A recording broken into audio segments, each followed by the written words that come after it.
Mark Wood, thanks for taking the time to join us today. You're recently back from this mega expedition to Everest, which we followed avidly online with bated breath the whole time. Tell us about how that went. Well, it's well documented now that the expedition itself was a great success for two reasons. One is the schools program was incredible, and I'm sure we'll touch on that. And the other reason is we all came back alive, which is really important. People go up that mountain and they stay up there all the time. People die up there and don't come back. The safety of everybody in the party was obviously critical. Yeah, I wrote down as a mission statement before I left that number one, priorities, we all came back safe. Number two, that we would Skype from the top of Mount Everest to the schools. And then number three, that we'd document everything. And the fourth one, that we'd have fun, because there's no point in doing it unless you have fun. Well, everything worked aside from that we actually Skyped from 8,000 meters, so I'm quite happy in that respect. So the main thing that's digging away at me, and I think what people want to find out how I feel about this, is what happened on the 16th of May. Yeah. The 16th of May was basically when we were at 8,000 meters and I stepped out of the tent at 8 o'clock in the evening into -45 with a wind chill and a side wind of up to 50 miles an hour. And straight away, if you're not used to those conditions, then it jolts you slightly inside, so you don't function properly on the mountain. But I'm used to these conditions within the polar regions. Every single day going to the South Pole, I was faced with oncoming winds and freezing temperatures. So it's kind of my job description, if you like. So I was comfortable looking up at Everest and seeing in a full moon the actual peak of Everest and the headlights going up to the peak itself. So I was comfortable knowing that, I was strong and ready for it. I'd spent 70 days on the mountain acclimatizing. My body was in great condition, my mind was sharp, I had the right equipment on, 3 cylinders in my backpack to sustain my ascent and descent. I had free-flowing oxygen across my face, and the child within me was shouting inside, I'm climbing Everest. That's why I function in these expeditions, because it's that childlike instinct that I have on every expedition.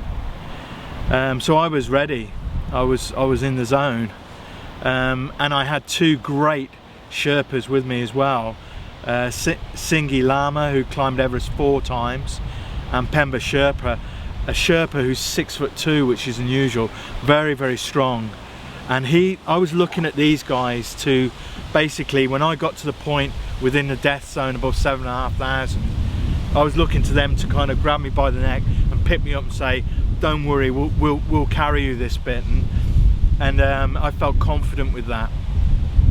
The 4th member of the team was Dr. Peter Bradley, 20 years younger than me, so I decided to come out 3 weeks prior to him and try and not let him down. I dropped 2.5 stone, I got focused and ready, so I wouldn't let him down. So Peter was with me at that time, so we all headed up together, and as I was going up, I was hanging back on my Jumar, which is what connects you to the main line, and I was leaning back and relaxing my body and just breathing and focusing correctly on the mountain. So I was really in a good zone. But then I looked at the lead guide, Singi, and he dropped to one knee quite a few times, and I went up to him, put my arm around him in this strong wind, and I said, you okay? And he says, yeah, I'm fine. But even though I trusted him, I knew that it wasn't the right thing he was saying. And then I went back to Peter, who's behind me, and I said, I think Singi's going down. And Peter said, my feet are freezing, and I need to turn back. So instantly I thought, well, how can I continue? So I said, bring up the other guide. And the other guide, who's, as I say, 6'2", came up on all 4s, and he was almost crying and saying that his feet were freezing, he needed to get down. And I just stood amongst these 3 great guys and thought, you know, it's all falling apart. But the decision at that point was very easy to make. There was no thought pattern around it. It was just, we need to go back. And I didn't think about the glory of the mountain, the ego that's attached to a lot of people on these expeditions. I just made that quick decision to turn everybody around and head down, and I basically stayed at the back and visually supported them on the way down, got them back in the tent, and then the next night I tried to get the oxygen and the food together to do another ascent, but they hadn't recovered. Two of the guys went down with the cold feet, and my lead guide looked at me that night and his heart wasn't in it. So when the heart's gone, that's game over, surely. Yeah, I mean, you see it in people's faces, and there's no point in forcing the matter, because you're then fighting against Mother Nature, and you'll lose every time. You know, that battle was won really, because everybody survived, as I said. But there you go. We listened to the iPadio update that you did. We felt as raw as you obviously felt at the time listening to it. It was pure essence. It was straight from the heart, and we found it very, very, very, very powerful. How did you feel at the time when you were doing that? You know, I connected with over 100,000 students around the globe on that expedition who I knew would be listening, and I have always been honest with students and with everybody. You know, I'm a well-grounded person, and if I'm upset about something, then I will express that. And if you listen to that iPadio message, then you know, it just shows the truth. It was very difficult for me to come out with things, and that's why I wrote it as a blog afterwards. But it was great. It was in the moment. So you've all survived. You've all survived, and everybody came back down from the mountain in one piece. That's really precious. Where do you go next? Where's Mark with his work go next? Well, it's a case of moving fast, hit the ground running. You know, I've come back and slept for about a week, but what we want to do now is we want to increase the awareness of the schools program to more than 100,000. We want to stretch it out globally and reach the students we missed out on before, and also businesses as well, bring everybody in. I also want to connect with more explorers around the world, more specialists in climate change, and bring them into the expedition. So how do I do this? Well, I've come up with an incredible journey which is called the Last Great Polar Expedition, and it's literally in the wording.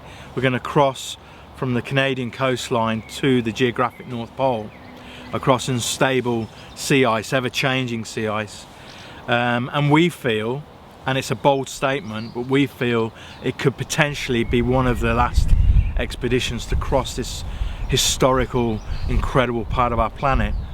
But it's a symbol of our planet, of climate change, and I won't go into depth about it now, but you know, what happens there affects everybody around the world.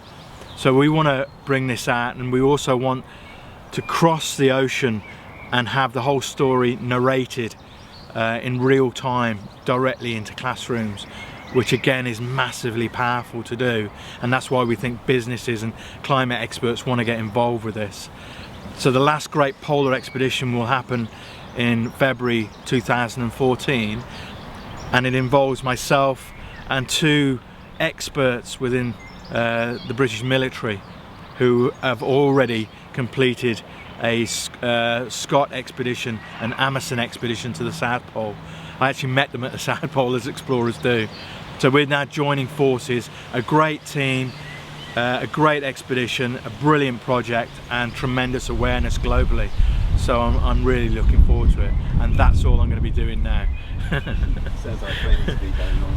Yeah. And to follow this through the usual channels, through your website and so on, how do people follow? Well, you know, all the interviews that I'm going to do from about this expedition, I'm hoping to link up with, you know, you, Stuart, really, because it's a great channel to put this through. So that's going to be my interview area. But you know, Facebook, Mark Wood Explorer, Twitter is Mark Wood Explore. And then you've also got the website, which is markwoodexplorer.com. and that's where you can access all the films and all the photographs, and it's all very open, you know, for people just to go on and enjoy and interact with me. So that's the usual channels. Thanks so much, Mark. You always keep me on the edge of my seat no matter what. I know how hard you work in between times. Okay, well, I appreciate your time as well, Stuart, so thank you.